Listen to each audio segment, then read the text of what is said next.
How's it going, guys? It is Base here, back with another tutorial. Today I'm going to be showing you guys how to import images to use for environment textures, mainly probably because you guys want to import some HDR Eyes for your scenes. So let's just get started. In the bottom left you can see I have the keys so you can follow along, and I try to use this mouse so you can also follow along a bit easier. So I'm going to go ahead and X, delete, go ahead and pull this menu up to the side by hitting T. You can pull up a UV sphere, just scrolling in here. First thing you want to do, cycles render, that's the most important thing. And while we're at it right here, you can just hit GPU if it's supported, which mine is. It makes it a lot faster. Then we can click on our sphere, Control 2, sorry. Over here in this wrench tab, it adds a surface modifier to smooth this out. Go ahead and knock that up to, I'm gonna do 4 here. Actually go to 3, we'll do 3. Go down to, where is it? It's in Tools, go to Smooth. Got a nice sphere there. Go ahead over to this tab, Materials, New, Color. Change that to whatever color you would like. Sorry about this, just using this as a test right now. Add whatever color you like, maybe do something that stands out. And you don't notice anything yet, and I'll get to that in a second. Go ahead and go over to your world. You can open everything up. It should look about the same. If not, I will show you why in a second. And it is the cycles render. It won't look the same if you're just in Blender render. You can use ambient occlusion and all that, but you can't use the cycles render. So go ahead and go down to Surface and go to Use Nodes. Go to Color, Environment Texture. Then you can go down to Open. I have my HDR Eyes in a separate folder actually. Let's see if I can go back here. And you can just download a bunch of them for free. And yet again, you're wondering why you can't see the image. Go down here and hit Rendered. So right now it's rendered it's casting onto my sphere right here. It's not really reflective or anything. We'll get to that, why you can't really notice it. But first, to make it easy, let's go ahead and press the 7 key. And I have also the keys there to make it easier. Press Z, get the wireframe, go ahead and drag this to the middle. Oh. Drag that to the middle.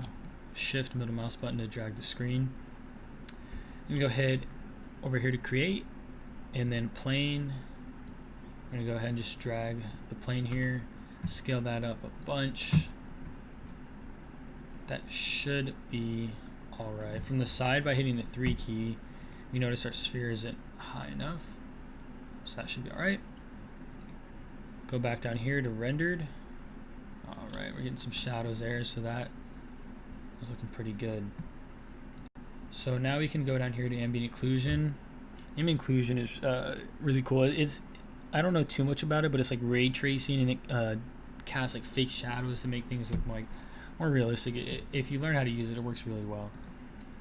We can go ahead over to our we need to go back to down here, solid, right click, go to your light,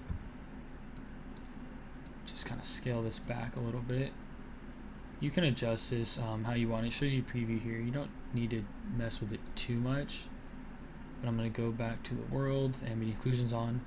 I'm going to hit 0 to get a preview of how everything looks. I'm going to go down here really quick for one last time, hit rendered. And I notice it's not going to show you much right now with the environment.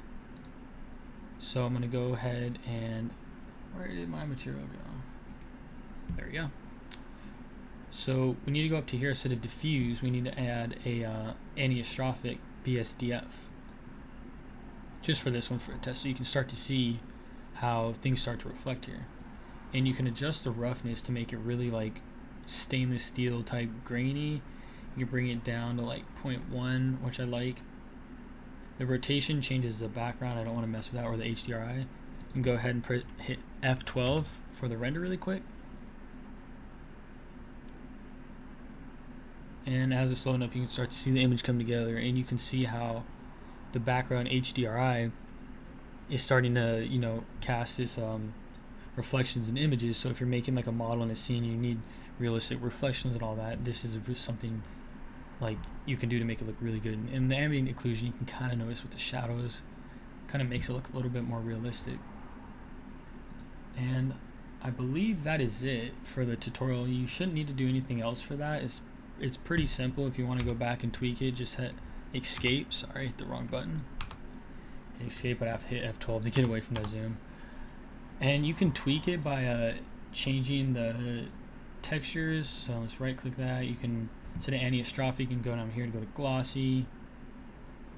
You can change that to even glass. You can have a red glass. Change the roughness on that.